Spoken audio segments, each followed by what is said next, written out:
So I am excited to have Jono here today.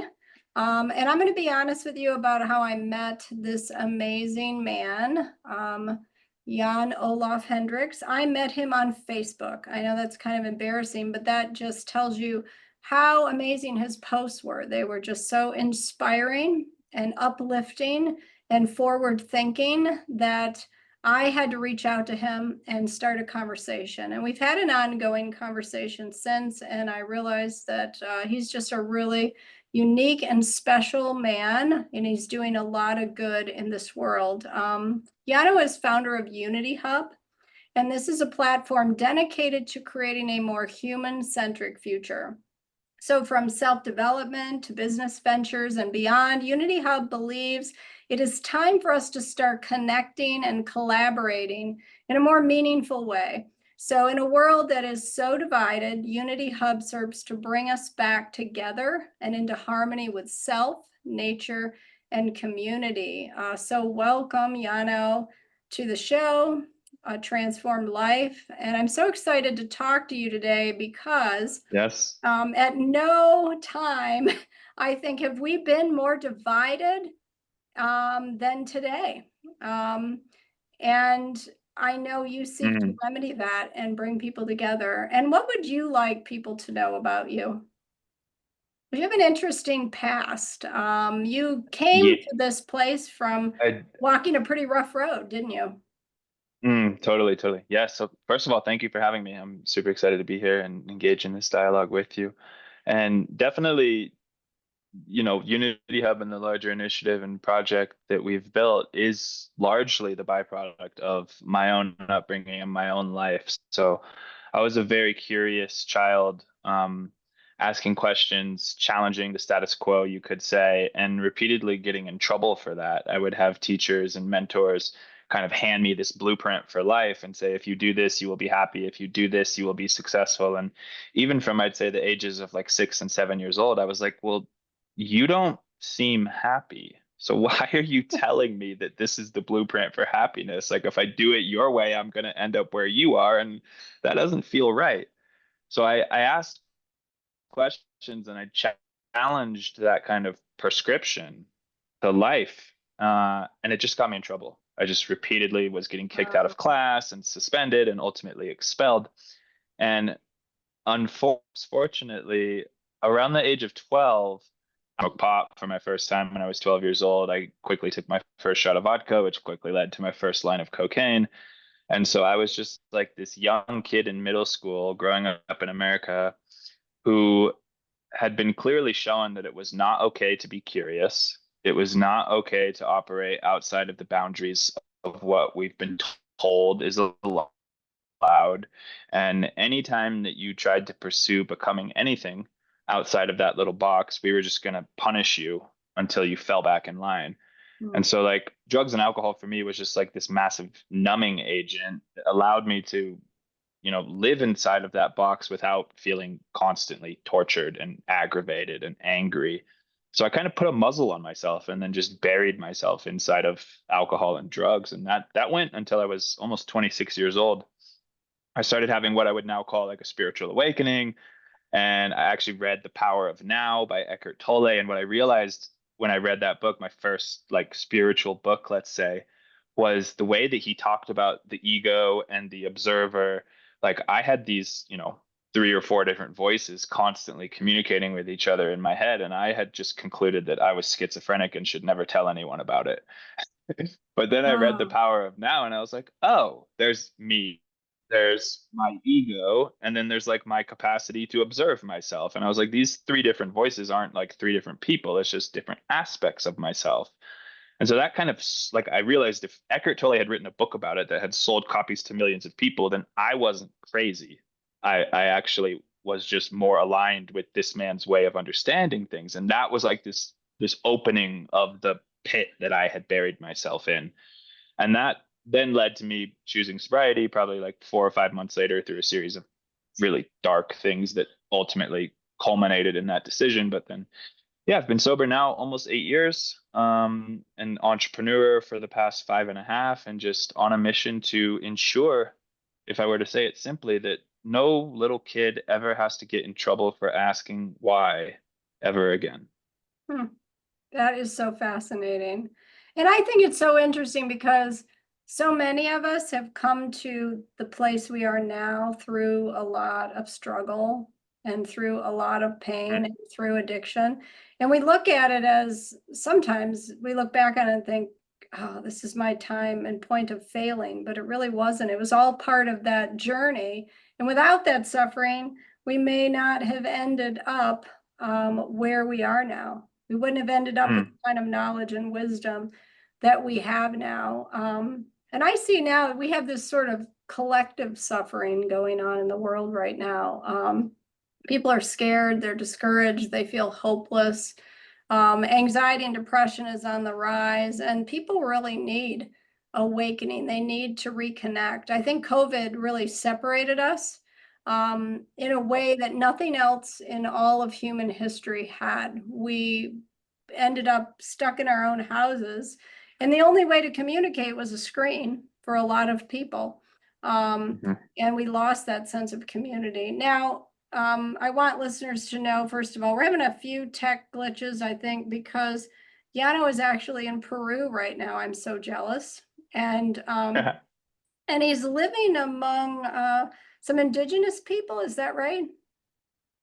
Kind of sort of. It's a small town in the middle of the Sacred Valley. There's definitely an expat community of your more spiritually minded folk hanging out, Okay. and I'm sitting in a cafe right now where I ordered a coffee, so it's not All right. completely off grid, but it Okay. is a small little mountain town. I live in a wooden hut with an outdoor shower, etc. Okay. Yeah, Like, I am jealous because I just love I would love to experience that at one point in my life. But um we were talking before we started that how different it is to see people living in this community. So just, and you found what you noticed was how happy they are.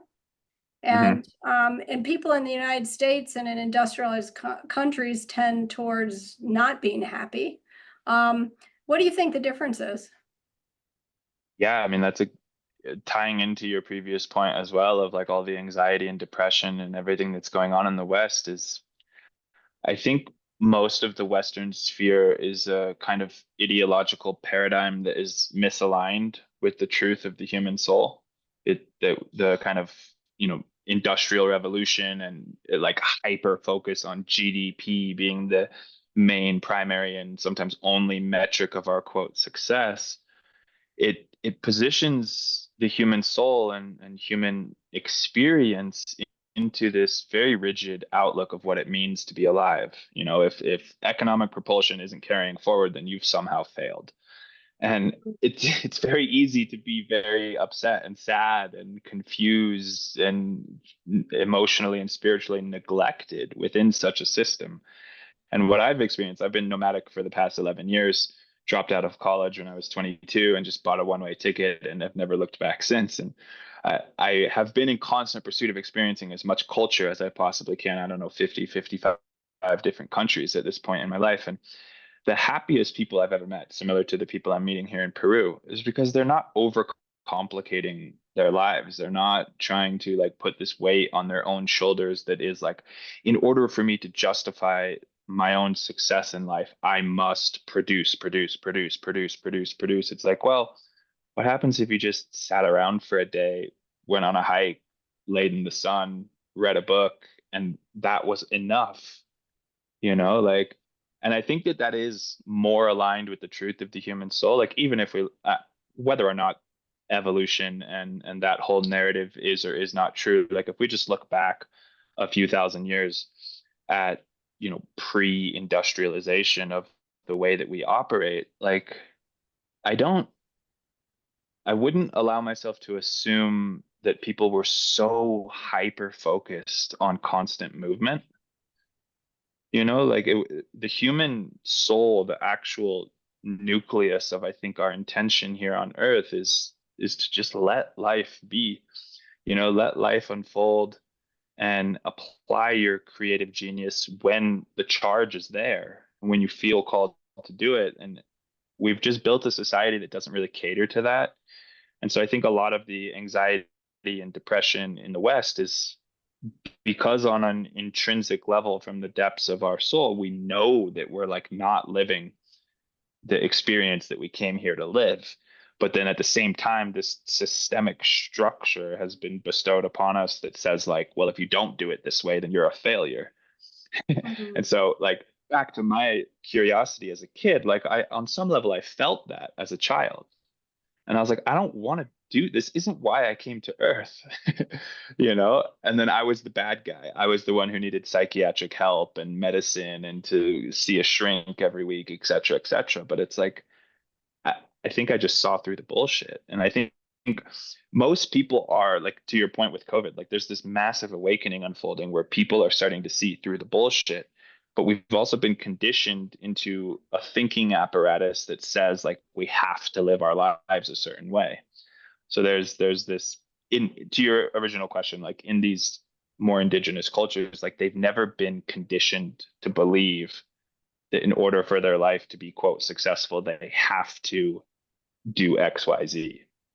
They're just alive and exploring what that means. And I think that that is a much more natural path to, let's say, happiness. And I feel like in westernized societies now that I feel like we're brainwashed into thinking our role and our goal is to consume, to consume 100%. and to progress and make the most money, own the most things, and have the most experiences. I'm all about the experiences. But I'm Me not too. real motivated by money anymore. I feel like the further along I get on my spiritual journey, the less I care about it. And the more I simplify my life, the more I adopt minimalism in my life, actually, the happier I am and the more at peace I am. And Hmm. because I look at things so different now, and I've always been very interested in indigenous cultures. So even 20 years ago, I was reading books on and sort of coveting that life. There was this part of me, even in my childhood, like you said, in my teenage years, it just sort of felt like I was an oddity and I didn't belong because I would always wanted to be an Indian. I dreamed about that as a kid. I wanted the sense of community and the simplicity. And I've tried to recreate that the best I could in my own life just by owning very few things. Because everything Mm. I own, I have to clean, sort, navigate, spend money maintaining. And when I have less, my mind feels free to pursue my own personal development, my own spiritual goals. I can think, I can create, I can sit and feel the sun on my face. And I think that's where our real joy comes from, not from consuming, not from achieving. Don't get me wrong, I like achieving, but the motivation for achieving for me is now different. Because Mm. I think what people forget is that everything we do, and I really believe this, you can tell me if you agree, every single thing we do because ultimately what we really want is peace of mind. And some people just choose a different path to get there. But the message we're given in industrialized society is that peace of mind comes from you accumulating and achieving status, when that's not where it comes from at all. And so it sends people on this goose chase. Well, I'll be happy if I get that relationship. I will be happy Mhm. if I advance in my career. I'll be happy if I get this house, this car, this material item I want. And then when they get there, they're not happy. And someone just raised the bar and now they have to run Yep. after that. And they're just caught on this endless treadmill. And they never achieve the peace of mind they're seeking. Now, you numbed yourself for many years with drugs and alcohol. I think we've all done that at some point in our life, just trying to deal with the complexities of modernity and the way we're living and the false message we're giving. And as you've grown and come out of that, do you feel like you found peace of mind? Yeah, I do. And that, like, I would say, I completely agree with what you were saying, that everyone is in pursuit of peace of mind. And the way that I personally contextualize that is like all human beings at the end of the day are in pursuit of the exact same two things. Every human being wants less suffering and more happiness. Mhm. Right? Like every single decision that every single human being has ever made is to produce less suffering and more happiness in their life. And we all have a unique story and a unique process and a unique upbringing and unique traumas, and resultantly a unique understanding of what happiness or suffering is. Right. And when we feel like there's less suffering and more happiness in our life, we have quote peace of mind. So I really like the way that you're orienting that, and yeah, 100%. I think the sticky point in the West is that we're told what happiness is, Ah, right? Happiness is when you accomplish X, Y, Z. And maybe that's true. Like, I think there are people on this planet who genuinely are thriving because they have a yacht and a jet and a helicopter and a Lamborghini and a mansion and whatever. But I don't think that's 100% of humanity's definition of happiness. I don't. And then in the Western sphere, the kind of indoctrination camp that we've all been pushed into doesn't allow for happiness to be defined across the spectrum of human expression. It's just like, nope, here's here's what it is. And I think that limits the potential of a lot of people to accomplish peace of mind in that sense, because they're rigidly pursuing a definition that they don't even actually agree with. yeah. So then to your second question, have I achieved peace of mind for myself? I would say absolutely. And how did I do that? By finally allowing and embracing what my childhood self knew, was that, like, I don't have to fit into this box. I don't have to define my sense of happiness in life by the prescription that I was handed. I can go and literally do anything. There's an infinite number of ways that I can qualify and quantify happiness in my life. And I'm going to go explore what that looks like for me. And I have figured out a viable path of life. To me, I also pursue an experience base over, material items. And through that expanding experience base, I progressively experience less and less suffering and more what we can call happiness for simplicity's sake in my life. And then I have this freedom now, this lifestyle that I've built for myself that says, to just be blunt, like, I don't give a flying F whether or not anyone else approves of how I'm choosing to define my own happiness. Right. And I just do that and I pursue that life. And I like, my primary objective is to fall asleep at night satisfied with the day that I have lived. Hmm. And if that means I made money, or that means I did absolutely nothing, or etc., whatever, no one else at the end of the day is laying in bed with me, at least inside my own mind, and saying, "Are you happy with the day that you lived?" So it's like the primary focus for me is to be in that place and to fall asleep with a smile on my face. And if I live my life that way, day after day after day after day, then, well, at least in my own experience based, life just gets progressively better and better and better.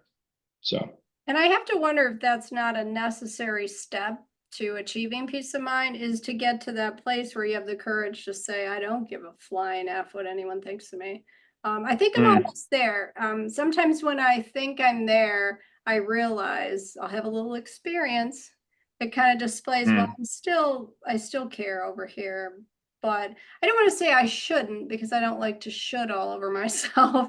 But because it's a journey, right? It's not like we Yeah, have this perfection standard that we have to arrive at, or we're not a good person.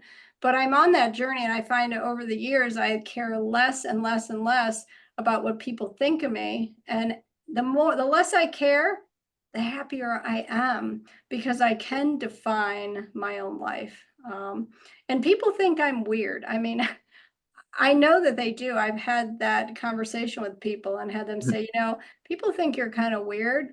And it bothers me not at all, because I love beautiful. myself and I love the way I live my life. And it took me a long time to get there, because 20 years ago, I lived my entire life.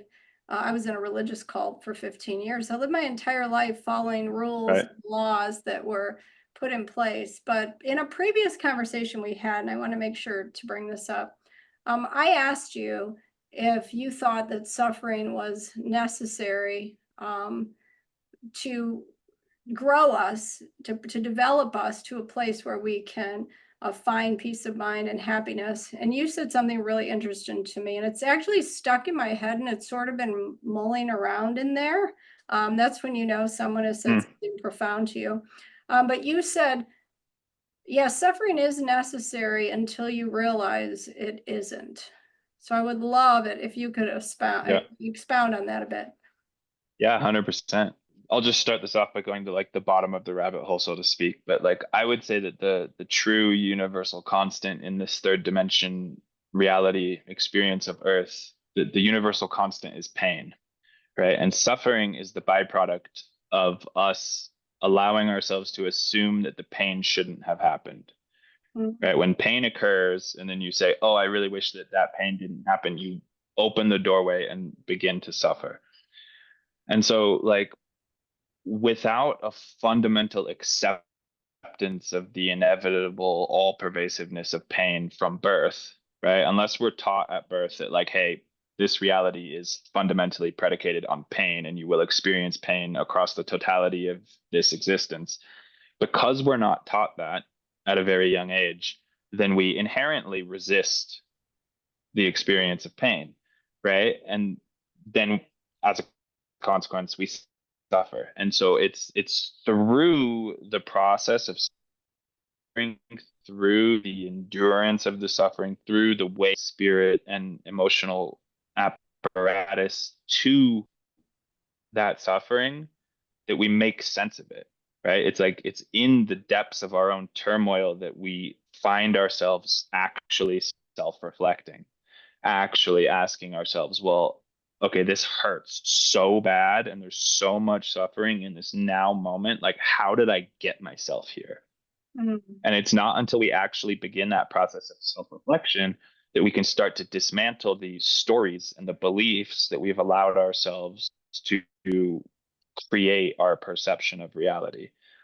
So we must suffer until we realize that the only reason that we're suffering is because we ourselves have created a reality construct where suffering is part of it. So for me, like when I in the depths of my suffering, right? Like hospitalized and on my deathbed 3 different times before the age of 26, meth addict, coke addict and dealer, raging alcoholic, emotional turmoil that I denied for my entire life, heartbreak after heartbreak, et cetera, et cetera, et cetera, right? Like I subjected myself to extreme suffering. And then I denied all of that pain, which just created even more suffering in my life. And so I got to a point where I was like, the only reason that I'm actually suffering is because I'm denying all of the emotional pain that has occurred in my life. Right? Like if we think of emotion is like emotion, you have energy in motion. And when we're in denial of our emotional truth, we restrict its potential to move. We restrict its opportunity to process and be felt. Like, or another thing I always say is all any feeling is ever going to ask of you is to be felt. Beautiful. Right. And so then if I'm in denial of the pain that is occurring in my life, I am producing suffering for myself. I personally got to a point where I was like, all of this suffering only exists because I refuse to accept pain. That's so interesting. And I heard a wonderful metaphor the other day that talked about emotions as energy in motion. And that if we repress and stuff and deny or try to drown it out with addictions, alcohol, pornography, all these things, that it creates a really painful energy within us that can actually cause physical symptoms and actually cause physical illness. And I've seen that in my practice with clients.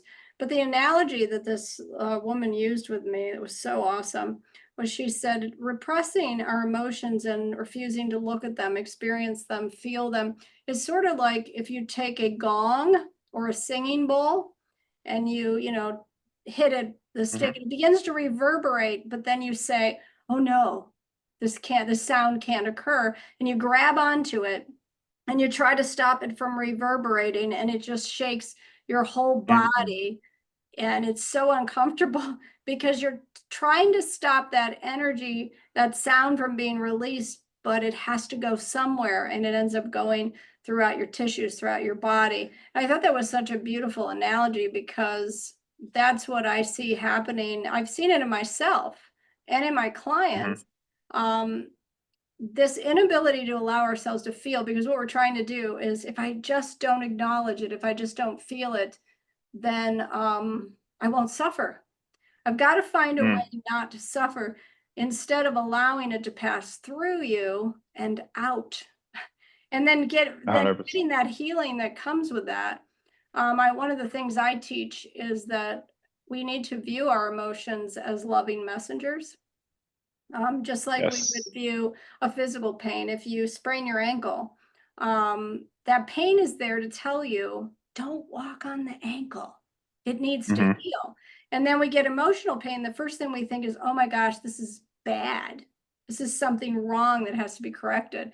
But it actually is a loving message from your brain. And there's three messages, and you tell me if you want to add to this, but I believe there's three messages that our brain sends when we get these uncomfortable emotions. They're uncomfortable for a reason. The first, maybe something in your past needs to heal. There's something you repressed back there that still needs to heal. Second reason, something in your present life maybe needs to change. Maybe you're allowing yourself to be treated with disrespect. Maybe you're not living as your true and authentic self. You're just living for other people. And then the final reason is what you mentioned, is just that you've got these beliefs that are toxic to the system. They're not Mhm. true for you. And you're trying to, and this is what you believe, and it's just causing you to be ill emotionally, maybe physically, spiritually. And you need to shift those beliefs to the truth, and that truth will set you free. And that, I think that one, the last one, number three, is pretty much always in play when we're suffering. There's something that we're believing that's keeping us into the bondage of suffering if we're actually stuck there instead of moving through it and out to the other side. Mm. 100%. And I would say that that sticky point is the reluctance to accept the truth of pain. Like all change is inevitably the byproduct of pain. Mm. Like people will tell you that change is the universal constant in this realm, but I would argue that we're not looking at it a layer deeper, right? Because yes, change is frequent and everywhere, but change is always the byproduct of pain. If you're not experiencing pain, then there's absolutely no reason to take action in the direction of change, right? So the sticky point there, and where the dam, the emotional dam gets built and the tension develops inside of the person that can eventually lead, yes, even to tumors and cancer, etc., is because that energy is stuck and stagnant. But it's our denial of that that keeps it stuck, right? So the Stoics have a concept, amor fati, which is like accept fate. And Mhm. within that concept called the dichotomy of control, which essentially highlights that there are some things in this world that we have control over and some things in this world that we have no control over. And that the path out of suffering is to stop focusing on the things that you have no control over, which at the end of the day, like the Stoics argue, is the only thing you actually have any control over in this life is how you choose to respond to the moment that has just occurred. And then when you look at Beautiful. amor fati, T is like accept fate. It's like, well, the moment in new age terminology, it is what it is, you Yeah. know? So if you're in full acceptance of what the moment is presenting to you, then you actually can't suffer, right? Or I think it was Seneca, it may have been Epictetus, and I'm paraphrasing this quote, but it says something along the lines of, if you are to expect anything of the moment, expect it to be exactly as it is, Oh, I love right? that. And so if you enter every moment with your expectation being like, I expect this moment to be as this moment wishes to present itself. If that is your modus operandum, if that is how you are entering, the progression of your life, you fundamentally cannot suffer. Hmm. Now, some people would look at this. I'm going to play the devil's advocate here. Some people would look at that as apathy, like, oh, I'm just resigned to life. You Mm. know, what's the difference between apathy and that sort of more enlightened view? Yeah, yeah. And this is actually a lot of the work that I do. If I do work with someone in a one-on-one coaching aspect or in a series of containers that sometimes I'm the host of, this is a huge thing that we look at, right? And so the difference between, let's say, apathy and amor fati is like the, accepting the moment for what it is and not feeling discontent within it also means that you've done everything you can to enter that moment in your highest capacity, right? So apathy is like just resigning to the flow of life and just saying like I'm useless and have no free will and there's no amount of influence that I'm capable of exerting, so what's the point? Very cynical, just give up on life kind of thing. But amor fati is more so like from an empowered position of knowing that like I've done everything I can to exert myself in my highest form and produce the best possible outcome for myself and everyone involved, knowing that I've already done all of that. Now that I am here in this moment, there's nothing more I can do. Ah, okay. Yeah, that really clarifies things. Because you really, you know, you need to be able to also say, how can I change things if you want it to be better? Is that an okay perspective to have? Or do you think that it sort of Yeah, yeah. injects suffering into it? Because sometimes I think we can be I mean, content it depends. in the situation also while recognizing that it could be better or we could evolve more or do better. Does that make sense? 100%. My whole life is predicated on the fact that I'm gonna leave this planet better than I've found it. Uh, Like, but I don't need to suffer through that process, right? Because I am also in full acceptance that even after 100, 120, 100, however long we end up living before our time is over on this planet, like I will approach my grave, so to speak, knowing that I did everything I could, okay. right? And that in and of itself means that I have left the world a better place than I found it. Okay. Anything else that stacks on top of that in terms of like my actual accomplishments or people that have chosen to follow a more viable path to their own becoming or whatever kind of shifts my actions might bestow upon the collective, all of that's like icing on the cake. Now, how do you feel other people play into that? You know, because you talked about part of the purpose of unity is connecting and collaborating. And Hmm. some people sort of have this view that I need to be able to be happy completely alone and by myself.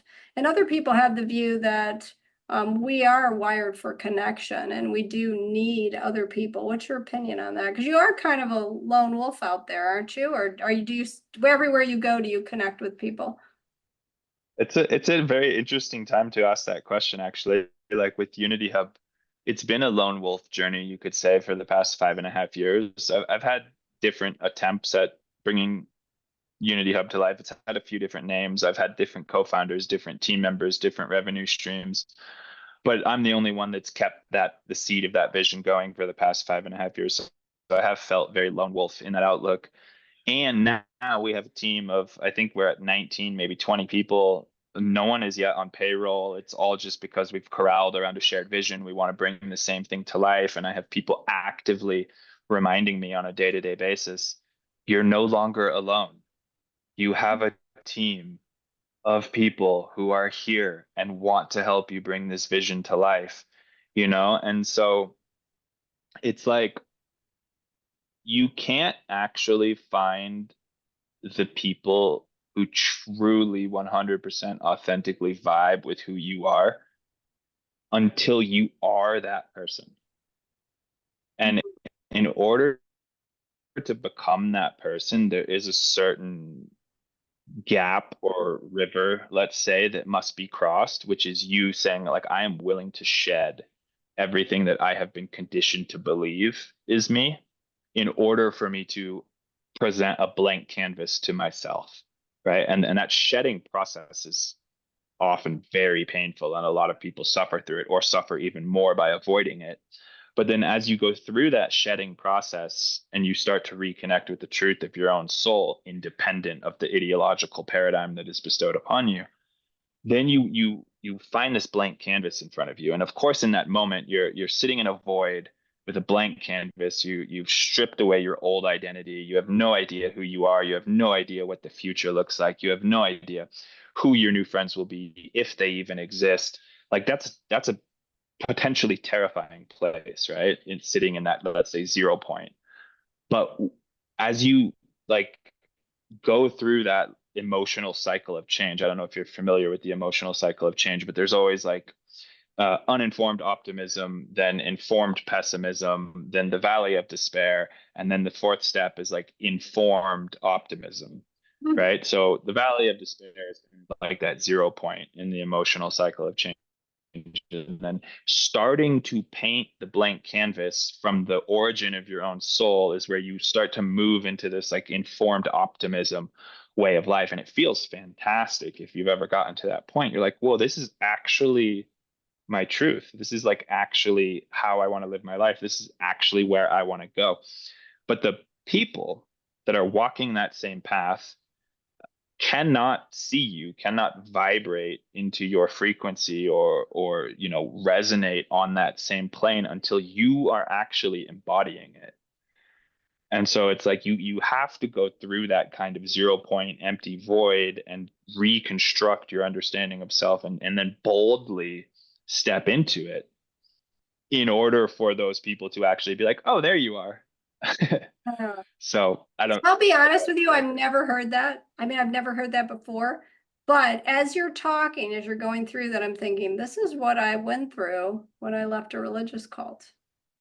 You know, I got to that 0 point, and it's like in that 0 point for me, and I'm not speaking for your experience or anyone else's, it's like I don't know anything. I mean, that's where I was. I was like, I don't know what I believe. I don't know who I am. I don't know what I don't even know. I mean, because I had thrown right. off all of those paradigms of the angry, despotic deity who was waiting to crush me if I wasn't perfect. I threw off all that, but I didn't have anywhere to land for a while. And I had to sort of, allow that to come to me as I left and entered into a world where I felt basically like an alien. And then it began to reconstruct itself for me. And it was a beautiful place to be. I haven't arrived at some pinnacle of enlightenment or anything like that. I think I'm on the journey there, growing stronger, better, wiser with each passing day. But like I think about my best day back there, and it wasn't equal to my worst day now. Amazing. because like there was just so much misery. And my misery was created by what I believed about myself, about God, about life, and about other people. It was, there was that optimism in the beginning because I thought, I'm 100% right about everything. I believe it was such an arrogant position. And then as that cognitive dissonance set in, I was like, wait a second. I'm wrong about a lot of stuff. I can see the fruit of the fact that my beliefs were not aligned properly in the misery that I was experiencing on a day-to-day basis.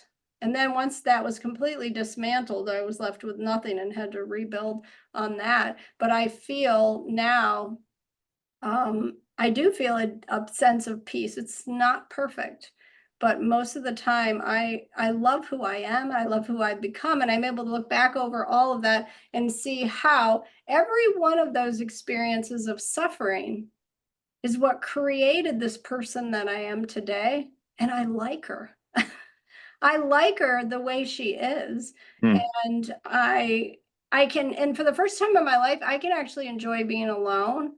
I never was comfortable. I was always scrounging to find acceptance and love and to find a tribe I would fit in, which is how I ended up in a cult. I wasn't born into that. I entered into that as an adult, looking for the love and acceptance. And now I just feel like, wow, I'm okay sitting under a tree communing with nature and just being with me, Mm, because I'm pretty cool. And it's, you know, I like who I am. And I do feel more connected amazing. spiritually and emotionally. And I just love people. Like before, I was afraid of everybody out there. And I really believed that the world was filled with bad people. And now I believe that the world, that people who do things that we view as bad, or harmful, they're harmful because they hurt. They hurt people, they hurt themselves, aren't bad people. They have bad beliefs. They have beliefs that cause pain and suffering. And so it's not that they're bad, it's that their beliefs cause them to harm people. And that gives me so much more compassion. It gives me more compassion for myself as I seek to transform my own beliefs into the truth. But it gives me compassion on other people. And so instead of looking at them as evil and bad, I think, what do they currently believe that's causing them to act in such an unkind way or to be so miserable and unhappy? That's the way I operate my whole hypnosis and coaching practices. Let's identify those beliefs that are causing the issue you're struggling with, if that makes sense. Mm, And I'm sure when you were, 100. yeah, when you were in the alcohol and drugs and meth, there was probably a lot of things you believed that had to shift for you. Am I right? 100%, 100%. I love that you bring that up, and I love that's a medium through which you pursue your coaching. So when I work with people, the very simple understanding of it is I break it down into kind of two separate sections, right? And the first section I call taking radical self-responsibility. And in order to like actually take radical self-responsibility for your own life, you need to look at, okay, what do I believe about myself? Physically, intellectually, emotionally, spiritually, right? Then we need to look at why do you have those beliefs, right? Are those actually your beliefs, or is that what your parents or your teachers or your society told you to believe, right? And then within that, do you even agree with your own beliefs? And then we need to, from that position, look at, okay, well, how are these beliefs serving you in life? Like, how has this belief structure that you've chosen to find yourself within, what kind of life has it built for you? How do you feel about that life? Are you actually happy within that life? Are you actually aligned? Right. And so then that's a process of taking radical self-responsibility and understanding that where you are at in your life is the byproduct of your own choices. Okay, up till the age of 7, you're in theta and delta brainwaves, and you're just kind of a sponge, and you just absorb your environment. And so, whatever people taught you in that space constructed those beliefs. But as a conscious adult capable of alpha and beta brainwaves, you can look at that, right? You can take a self-empowered approach to analyzing yourself, taking radical self-responsibility, and going through that process. What that does is brings you to what I call kind of like a conceptual ground zero of your truth, or that 0 point from earlier in the conversation. And then what that empowers you to do is to say, okay, from this 0 point, from this blank canvas, like ground zero of who I am, what do I want my life to look like? Physically, intellectually, emotionally, spiritually, right? And then why is that what I want my life to look like? Not what does my society want, or my teachers or my parents or my friends telling me. Why is that what I want? And that starts to activate what I call like your North Star, right? And so now you have clarity of what you actually want, why that's what you want. You have a North Star that you can start orienting yourself towards, taking intentional action in that direction. And then the sixth kind of piece of that is, okay, well, how am I going to show up in service of that life's becoming? And so then we get to look at little things like, okay, daily disciplines and consistency and taking right action. And how are you orchestrating your days and weeks and months so that your life path is bringing you towards your own self-proclaimed North Star, right? And if you go through that process of taking that radical self-responsibility, shedding all of that, coming to this conceptual ground zero of your truth, and then consciously orienting yourself in your own chosen direction, and then choose to boldly live your life in that direction, cultivate a decision-making framework for yourself that is like, if I take this action, it's either guiding me in that direction or not. Yes or no becomes very easy. And then you walk that path, you step those steps, right? Then your life just progressively becomes more and more of what you actually want it to look like. And that's a recipe for happiness, like in its perhaps simplest form, I would say. Now I'm going to play the devil's advocate again, because I always think about what some people are thinking, because I know I've thought it in the past. But, you know, Mm-hmm. some people would say, well, that sounds kind of like hedonism. You know, if it's all about me, how do you address that? Because I don't believe personally that, you know, you pursuing that is going to result in you being a selfish person. But I know some Mm. people would think that. So I might hold a belief counter to the general consensus, but I would be so bold as to say that the most unselfish thing that you could ever do is to first be incredibly selfish. So tell Like me more about that. That's interesting. most of the world is hyper concerned with, to your earlier point, what everyone else thinks about them and whether or not they're like being there for their friends and family in the quote way that they're supposed to, or whether or not they're satisfying other people's needs and desires and expectations of them. And as long as we're exerting a certain degree of our energetic and mental bandwidth in that direction, we're depriving ourselves of how that energetic and mental bandwidth could uplift our own life, right? And so I'm of the firm belief that like no one else's expectations of you are relevant in any way, shape, or form until you have fulfilled your own expectations of self, right? And so you actually have to be incredibly selfish to ensure that your cup is full, right? And most of the world isn't doing that. Most of the world is prioritizing other people's needs, their boss, their job, their kids, their et cetera, et cetera, et cetera, and then trying to fit in a half hour or an hour in their day to care for themselves, right? And most people failing at doing so. My approach to life is the complete opposite of that. And for sure, there are people in this world who would say that that makes me an asshole or that that makes me selfish or what have you. And, you know, I extend nothing but love to those individuals. But I know that in order for me to be of highest service to humanity, I have to prioritize myself first, Mm. right? If I want to show up for someone and serve them in the capacity that I am capable of, I have to have 10 to 11 hours of sleep every night. I have to be drinking good water. I have to be eating healthy food. I have to be prioritizing at least 90 to 120 minutes of physical fitness every day. If I feel like I need to meditate, I need to go do it.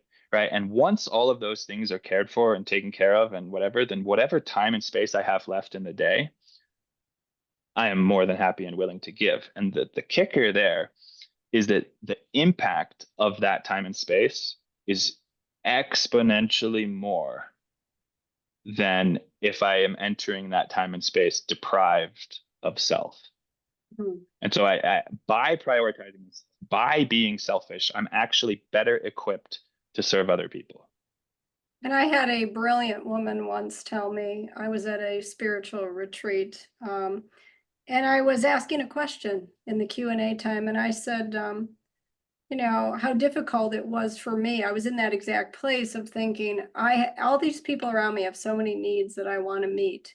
And I was drained, trying to meet all Mm-hmm. these needs. And I thought that if I'm a good person, an empathetic person, not only am I making myself available, but I'm also hurting with them.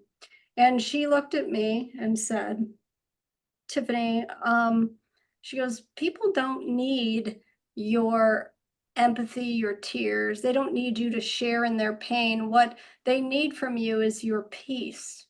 Give them the gift of peace. And so that's what came Mm-hmm. up when you were talking, because I was thinking, you're coming from a place of peace, of fullness. And so what you give has so much greater impact. And I found that to be Mm-hmm. true in my own life, because I had a tendency, I don't know, was one of those people that I'm going to do everything 110%, but it was, I have to do it, I have to be productive in order to be a valuable person, because that's what the world teaches us, that it's our worth is tied to our productivity. And so I had Mm-hmm. my list, my things to do. And because I love people and my goal is to help people, that included a lot of things for other people. But what I found was everybody was getting these tiny little tidbits, and I'm starving because I'm not feeding Right. myself first. so that I'm actually strong enough to be of value to others and to the world. And I found myself setting up those same routines. If I don't get my sleep, it's not good. Sleep, meditation, exercise, time in nature. I journal, I do these things. And if I put all that first, I'm actually more productive, and the value that I add is of higher quality. So now I got one more question Yeah, for you. Go ahead. please. Yeah. Oh, I was just gonna say that that ties a little bit into a previous thing that you were asking about, and I'm not sure if I touched on it, but looking at the human aspect of codependency versus independence, right? And I think the truth is actually smack dab in the middle, and the term that I use is interdependence, right? So we are independent creatures, but we are also interdependent upon each other, but that doesn't have to be in a codependent way. And I like to think of a flock of birds when I think of this, because like every individual bird is capable of flying, right? But when they choose to fly south, for example, they do so together. And so most of the world right now hasn't taken the time to ensure that they can fly alone.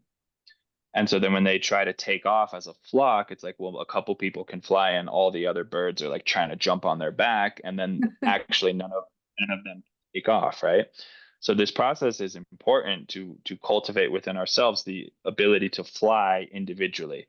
And when the entire flock can do that, then together we can take off without overburdening anyone else. Beautiful.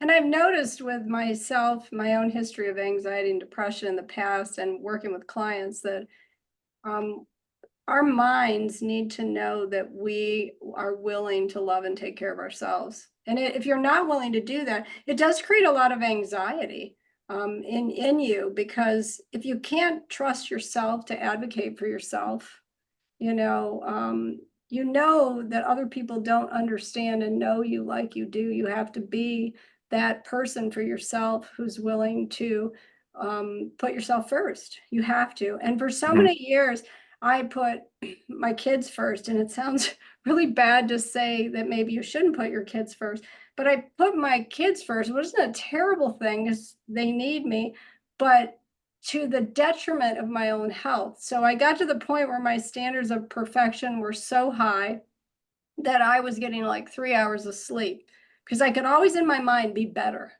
I could always accomplish more. I could always achieve, a higher standard.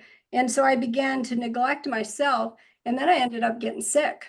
And I fell hard in Mhm. chronic fatigue syndrome. I was down for 2 years and I was worthless to nobody. I mean, I was worthless not with intrinsic value, but I couldn't accomplish anything then except focus on how Mhm. am I going to get out of here, you know?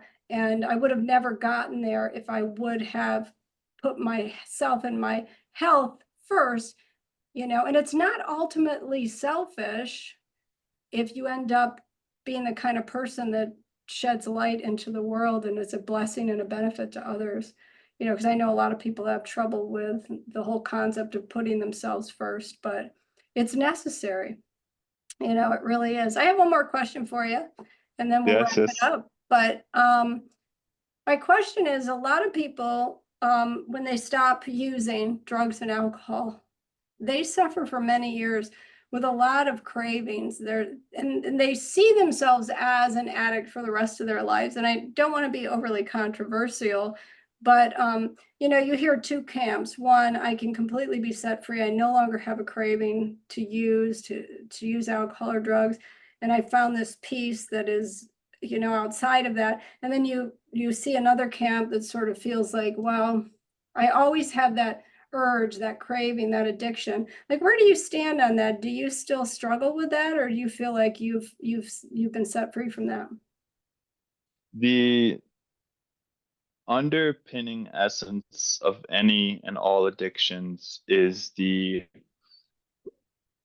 inability to look at the truth of how the individual is feeling, right? Like in the denial of our own emotional truth, we seek external escapism to mitigate the pain and suffering that we are self-inducing.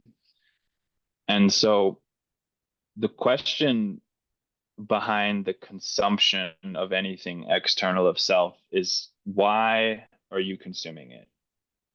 And so for me, in the depths of my drugs and alcohol addiction, why I was consuming the thing was to attempt to, like, drugs and alcohol or any addiction, right? It is the solution. Like, most people don't understand this. They think like the drugs and alcohol are the problem, but it's like, no, actually the drugs and alcohol are the solution. They're Mm. the self-imposed solution to the underpinning problem. And the underpinning problem is the lack of connection to self, and oftentimes the lack of a true, meaningful, authentic connection to community. Gabor Mate has a quote, which I love. Gabor Mate is a wizard Me genius in too. this Yeah. space, and an amazing individual. And he has a quote that goes something along the lines of, the opposite of addiction is not sobriety. The opposite of addiction is connection. Mm. Right. And so when I look at that, I look at two things: connection to self and connection to community. And if we are conditioned to grow up in a reality that tells us that we have to be a certain way, and our soul and emotional apparatus says that that isn't true, but we do it anyway, we become disconnected to self. Right. And then we will pursue some kind of self medication to mitigate the pain and suffering that comes with that. Right. Drugs and alcohol, sex, pornography, gambling, social media, Netflix, the list of ways that we choose to run away from ourselves is very long. But ultimately, we are not in resonance with our true imprint. And Yeah. what that does is it also then separates us from community, right? And also something I call the plague of individualism, which is part of the industrial revolutionary complex, right? The ideological outlook that success is an individual journey. It isolates and segregates people into that have to figure it out on their own. I have to buy a car to validate my own status, and I have to buy a house, and I have to have a family, and yada yada yada. But it's like that. I call this the plague of individualism because it's not actually true, right? We are an interdependent species. We are social creatures by nature. Humanity got to the point that it has gotten to by us working together, right? We weren't the biggest, we weren't the strongest, we don't have the scariest fangs, but we did figure out how to come together and operate as a unit. So when we do connect with self, and then when we connect with community, this is where the path towards our collective becoming actually presents itself. And this is, again, the whole point of UnityHub is like to empower people to be capable of self-validation, self-governance, a resultant position of feeling self-empowered.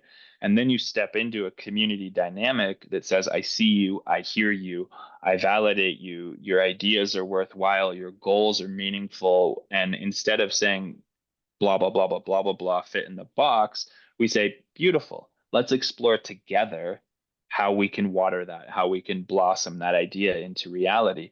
And this is a whole different world. This is a whole different human experience where we then feel comfortable to kind of lay it all out on the table and say, hey, here's my truth, here's my pain, here's my trauma, here's my resistance, and then being met with people who are like, yeah, me too. and then coming together to sort through all the muck and guck and leave it behind and step forward into a new world that says, like, well, let's figure it out together. Like, and in that, the beauty to where this conversation actually started is that it is actually our differences themselves that will unite us. Oh, I It love is when we lay everything out on the table and say, like, you are 100% different than me, but now we can clearly see that you want less suffering and more happiness, and I want less suffering and more happiness. And the way that you're going to get that for yourself is different than me, but together we can ensure that we both experience less suffering and more happiness.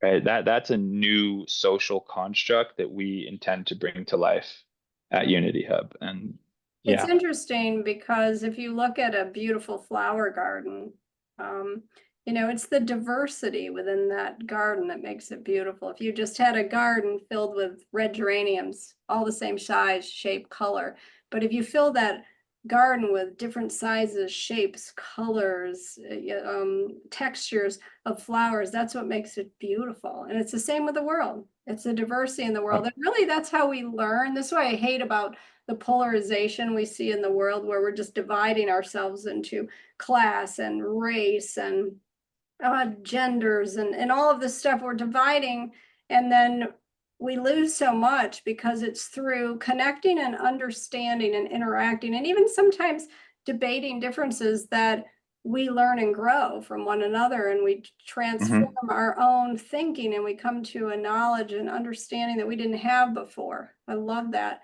We're going to wrap it up, but just tell people where they can learn more about you and UnityHub, because this is so fascinating to me, and I'm definitely going to be following the development and evolution of UnityHub. Amazing. Yeah, thank you. So you can find me, like my website, jonohendricks.com, jonohendricks.com. You can also find me on Instagram at jono.hendricks. And then UnityHub, we are actually like just starting to breach the surface, so to speak. We've been kind of, Alex Hormozy says, like whisper, talk, shout. We've been whispering for a bit, so we're transitioning now into like the talk, shout aspect. But we have a website, unityhub.life. You can also find us on Instagram at unityhub.life. And if you want to get involved in our kind of beta community, please feel free to find me and reach out to me directly. We do have a calendar, anywhere from 15 to 20 calls happening per month, and a lot of just really beautiful community engagement. In January, we will launch the version 1 of our mobile app. And then that will be where we're heading into 2025. We will be kind of focused more on scaling and opening the doors for more and more people, but definitely can get involved before then. Find me, reach out to me personally, and otherwise stay tuned at unityhub.life. Thank you so much, Jono. And it's been my absolute pleasure to have you today. And I've learned a lot, and I know my listeners have as well. And I really appreciate it. Thank you so very much. Beautiful. Thank you for having me. As we come to the end of another episode of A Transformed Life, I want to express my gratitude to you for joining me on this journey. If you found value in today's episode, I encourage you to subscribe to my podcast and share it with your friends and family. You can also find me on YouTube at A Transformed Life with Tiffani Cappello. And if you're seeking personalized support on your journey to inner peace, please visit my website at tiffanicappello.com to learn more about my one-on-one transformational hypnosis sessions and group coaching programs. You will find the link in the show notes. Together, we'll uncover and resolve the underlying subconscious roots of your anxiety, paving the way to true peace of mind.